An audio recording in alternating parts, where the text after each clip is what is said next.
did I ever tell you the definition of insanity? Let me tell you.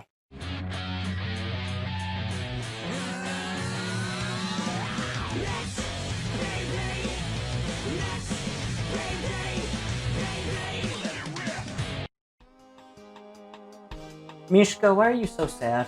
Big puppy, little puppy. I'm from the future and I forgot to ask, what puppy would you guys like to see more of?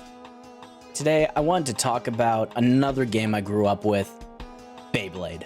The original TV show, just known as Beyblade, aired in Japan from January 2001 till December 2001, when it was picked up by Nelvana, who did the English language adaptation and also picked up the sequels of VForce and G-Revolution.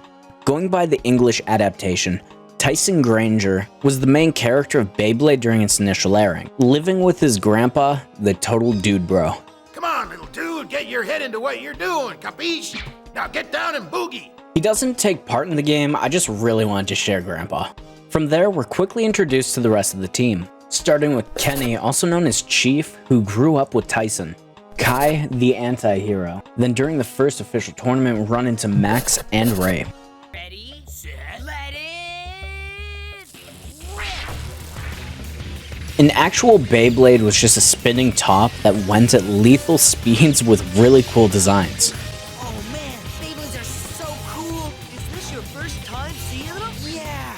Mind you, this entire show was just a commercial, but I loved it. Why are you so angry? My dog is just freaking out. Beyblades are made of 3 key parts, with the attack ring being the face of the Beyblade, the weight disc, and the blade base, while the bit beast in the center of the base is what powered the Beyblades in the show. I got Dragoon, but my camera doesn't want to focus. But we can talk about the game now. Beyblade VForce. To change things up a little bit, I decided to play as a female character named Corette. The concept of Beyblade doesn't have a lot to leave for game creators, so they took the approach of less is more, even down to the hub world. The hub world itself only has 7 rooms: multiplayer, 1-person tournament, free battle, the tournament, store, and gallery. The gallery was something that was so simple, but it didn't need to be complicated because there wasn't that much history yet and they were still making everything. Even so, the gallery is surprisingly full of different Beyblades, and I love seeing all the early demo blades that they made, or seeing ones that I even saw walking through the store. In the shop, you're able to either buy more parts or create your own with up to 3 different blades you can have on stock. Time to make the ultimate Beyblade. Ultraman.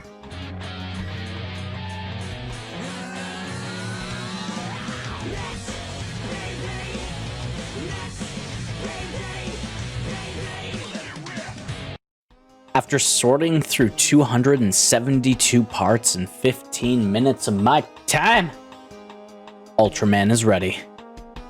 Just gotta rename him here. Gotta get. Oh, no. Okay. Gotta get rid of all of this. Come on.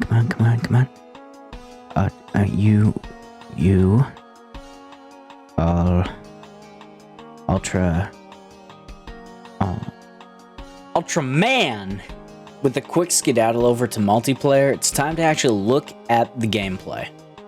Looking at the floor tiles is how you know what game mode you're going into, with it either being a free-for-all or a team battle. The only problem is it's a guaranteed 4-person battle every time, and the only one-on-one option is in free battle, and that's only for single player. The other downfall of the game is there's only 3 arenas, meaning there's only 3 maps that you can actually battle on. But even after playing for 2 hours straight today, I didn't get bored with it and the variety didn't change because of the stress the battles actually put on you. And even though it's so simple, I actually do prefer the standard, so even with the story mode maining on just that one map, it's really nice. This game hosts multiple characters across the series, and lets you play as the main characters I explained at the beginning right off the bat. Whenever you play with CPU characters, it automatically chooses them at random, so you don't get the chance to choose who you're going to bully.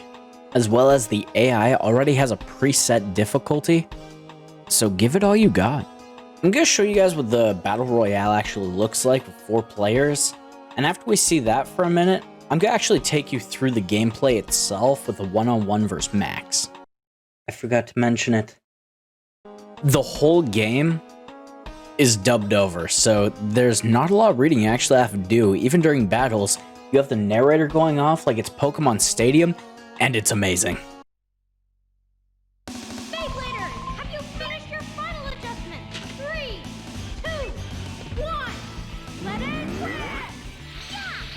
This launch is a good one. Watch, DJ, spin! Launch! Come on! This launch is a good one. Come on! Great launch! What is this? Listen, will this end the battle?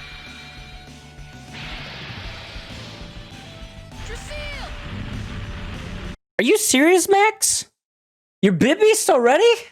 It just began? It's attacking with its tremendous power. Look, it's so cool. Another one already? Wait, that was me. Let me break that down for you guys. At the beginning of the match, if you have more than one Beyblade created, you're able to choose between them. From there, depending on what parts you have selected, you're able to choose different types for your battle itself. For the axis, depending on how sharp or flat your Beyblade is, it changes how easy it is to topple, or how fast you can actually attack somebody. And the magnetic weight, if you have something set up, that could make the difference on the magnetic field for whether it actually pushes you around or keeps you stuck in place. And finally, the one that doesn't seem to make a difference that I've seen is the subparts, where it just gives you a little bit more of an advantage one way or the other. Next is the actual launch sequence, where you see the indicator, it'll fill up with the yellow bar. If it hits the end and you haven't actually gone yet, it's a dud, you lose that round.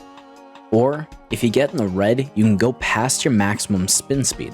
And surprisingly, that has a lot of strategy in it, where if you go past your maximum spin speed, you can stay on the field longer and do more damage for a short amount of time. Or if you're big brain, you'll go out early.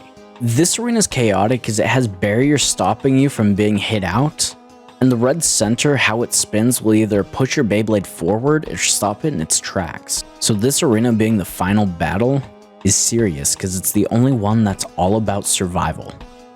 The heart of the Beyblade. Around your HP is a bar that fills up to 3 levels, and that is your ultimate meter. I talked about having a weak start to the actual battle and how that can be an advantage.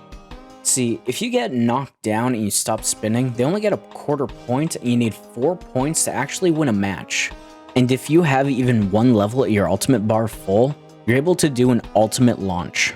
And that is where the true power of your Beyblade comes from. Leaving a yellow trail behind your Beyblade, your defense is tripled and your attack doubled. So you can just chip them away really quickly and get a huge advantage. While alternatively, if you use it as an ultimate attack during the battle, you'll get your spin gauge filled up again, but sadly, do little to no damage, or at least not enough for it to actually matter. I am so happy you can skip the cutscenes, or every match would take an hour. The last thing I want to mention about the battles is that once you go under 4500 RPM for the spin speed, the animation for the Beyblade changes, and it just looks really cool. Now, actually talking about how to win a match is you have to score 4 points. There's 3 ways to get points. You can either knock them out of the arena, which gives you 2 points. They stop spinning, which gives you half a point. And the last one is to actually break their Beyblade by draining their HP, and that one will give you all 4 points. My hair keeps getting greasier because I keep playing with it as I record. Doesn't matter. Finally, the story. The story itself, there isn't any. You're just a new Beyblader who has a Bit Beast, and you just go through a tournament arc, just round by round, and random competitors will sometimes jump in the arena like the actual show, and they just challenge you, and it continues on. And it's just repeated. You have 7 rounds to complete every tournament, and it's just a matter of endurance. Just keep going until you win or lose. I need to shave. I made a mistake. IGN rated this game a 2.5 out of 10. And there's not a lot to it, it's very simple, there's no story, and I understand why they did that, and it takes a lot of grinding to unlock everything. It said I was level 7 with everything, and that's because I cheated. But with my nostalgia out of the way, I would honestly give this game maybe a 3.5 at most, because the multiplayer is so limited and so chaotic, you can't have an honest one-on-one with your friend. With my nostalgia, I'd probably give it a 5, and I never explained my rating system, but a 5 is a good game. It's one that you can pick up and keep playing. To get 10 from me is something amazing, because it's something that actually pulled me into games. Ever since I was younger, I could never truly just get thrown into a game and be the character. So a 7 might be the highest you ever see from me, but a 5 is still a good game I recommend at least trying. And I'm gonna keep doing these reviews until I do find that perfect 10. So until then, feel free to recommend a game for me to try, and I'll see what it's all about. I'll see you all next time.